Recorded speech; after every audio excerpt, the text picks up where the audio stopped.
உத்தரப்பிரதேசத்தில் சட்ட ஒழுங்கு முற்றிலும் சீர்குலைந்து விட்டதென்று உச்சநீதிமன்றம் கடும் அதிருப்தியை தெரிவித்திருக்கு.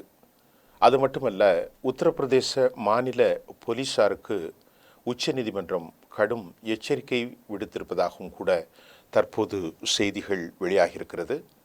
உத்தரப்பிரதேசம் சிவில் பிரச்சனைகளுக்காக, அதாவது சிறு சிறு தாவாக்கள் நடைபெறும்போது அதை தவறாக குற்றவியல் வழக்குகளாக மாற்றும் நடவடிக்கை தொடர்ச்சியாக நடைபெற்று வருவது கடுமையாக உச்சநீதிமன்றம் விமர்சித்துள்ளது. கடந்த திங்களன்று நடந்த ஒரு மோசடி வழக்கை விசாரிக்கும் போது ஒருவரிடம் கடனாக பணம் வாங்கி அதை திருப்பி கொடுக்காதது குற்றவியல் குற்றமாக கருத முடியாது. இது ஒரு வழக்கே இல்லை. இது சட்ட ஒழுங்கு முற்றிலுமாக சீர்குலைந்த நிலையை காட்டுகிறது என்று தலைமை நீதிபதிகள் உத்தரப்பிரதேச யோகி ஆதித்யநாத் தலைமையிலான பாரதிய ஜனதா அரசை மிக கடுமையாக சாடியிருக்கிறதையும் நாம் பார்க்க முடிகின்றது. இந்நிகழ்வை அவர்கள் குறிப்பிட்ட உச்சநீதிமன்றம் இந்த நிகழ்வு மிக அபத்தமானது என்றும் தினந்தோறும் உத்தரப்பிரதேசத்தில் இதுபோல் நடைபெறுகிறது என்றும் நீதிமன்றம் கவலையை மிக ஆழமாக ஊடுருவல் அடிப்படையிலே அவர்கள் தெரிவித்திருக்கிறார்கள். இதுதான் கடந்த 4 மாதங்களில் உச்சநீதிமன்றம் இதே விஷயத்தில் 2வது முறையாக தனது அதிருப்தியை தெரிவித்த சம்பவமும் முதன்மை நீதிமன்றம் சம்பவமாகும். இதை போன்று முதன்மை நீதிமன்றம் இதுபோல வழக்குகளின் எண்ணிக்கை அதிகரிப்பது மோசமாக பன்முக பின் விளைவுகளை ஏற்படுத்தும் என எச்சரித்துள்ளது. இந்த வார்த்தையை நீங்கள் கவனிங்கள்.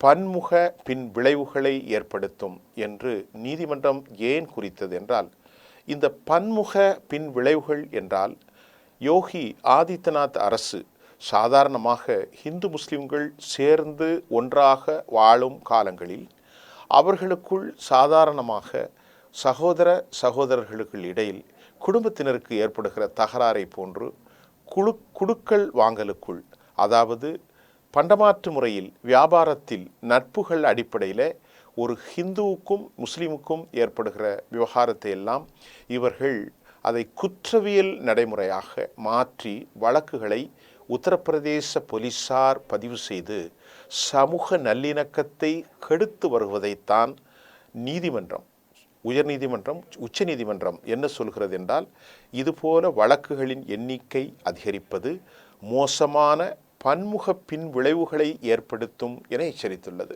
நல்ல தெளிவாக இந்த கருத்தை நீங்கள் புரிந்து கொள்ள வேண்டும். இந்த வழக்கில் ஒரு நபருக்கு எதிராக மோசடி குற்றச்சாட்டு தெரிவித்த போது உத்தரப்பிரதேச போலீசார் அவர் மீது குற்றவியல் வழக்கு பதிந்தனர். ஆனால் வழக்கின் அடிப்படையில் அது சாத்தியமானது என்பது சந்தேகத்திற்கிடமானது என்று நீதிமன்றம் கூறியுள்ளது. ஆனால் அது சாத்தியமானது என்று சந்தேகத்திற்கிடமானது என்று நீதிமன்றம் கூறியுள்ளது. சிவில் வழக்குகள் என்பது தனி நபர்கள் அல்லது நிறுவனங்களுக்கு இடையிலான நஷ்டஈடு தொடர்பான பிரச்சனைகள். ஆனால் குற்றவியல் வழக்கு என்பது சட்ட மீறல்களுக்கு எதிரானவை. நீதிமன்றம் அதை விளக்கி சொல்லியிருக்கிறது. அப்படி என்றால் ஒரு சாதாரணமாக ஒருவர் முஸ்லிம் என்ற காரணத்திற்காக அவர் குடுக்கல் வாங்கலில் ஏற்பட்ட அந்த ஹிந்துவோடு ஏற்பட்ட அந்த சிறிய விஷயத்தை கூட பன்முகத்தன்மை பாதிக்கும் அளவில் அதை குற்ற வழக்குகளாக யோகி ஆதித்யநாத் அரசு மாற்றுகிறது என்பதுதான் உச்சநீதிமன்றத்தினுடைய கவலை. மேலும் விசாரணை அதிகாரிகளின் செயல்பாட்டையும் உச்சநீதிமன்றம் கடுமையாக கண்டித்து அவர்களுக்கு எதிரான நடவடிக்கை எடுக்கப்படும் என்றும் உச்சநீதிமன்றம் கடும் எச்சரிக்கை மேலும் விடுவித்தது. இது போன்ற அபத்தமான செயல்களை ஒருபோதும் ஏற்க முடியாது என்று கூறிய உச்சநீதிமன்றம் விசாரணை அதிகாரியை சாட்சி பெஞ்சில் நிறுத்தி முன்பதிவு கட்டாய சாட்சியங்களை பதிவு செய்ய சொல்வேன் என்கின்றார் நீதிபதி. அவர் மீது வழக்கு தொடங்கப்படும் என்று நீதிமன்றம் தெரிவித்தது.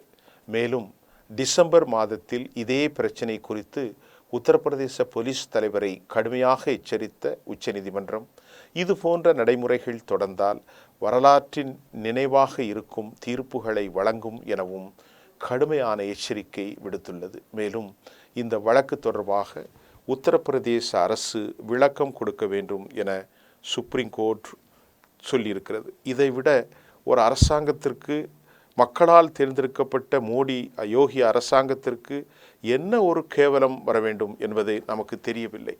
உச்ச நீதிமன்றம் கடனாக பெற்ற தொகையை திருப்பி செலுத்தாத ஒரு மனிதனின் மீது அது சாதாரண சிவில் மேட்டரை எப்படி குற்றவியல் வழக்காக மாற்ற முடியும் என்பதுதான் நேற்று தலைமை நீதிபதி சஞ்சீவ் கன்னா தலைமையிலான அமர்வின் மீது வந்தது.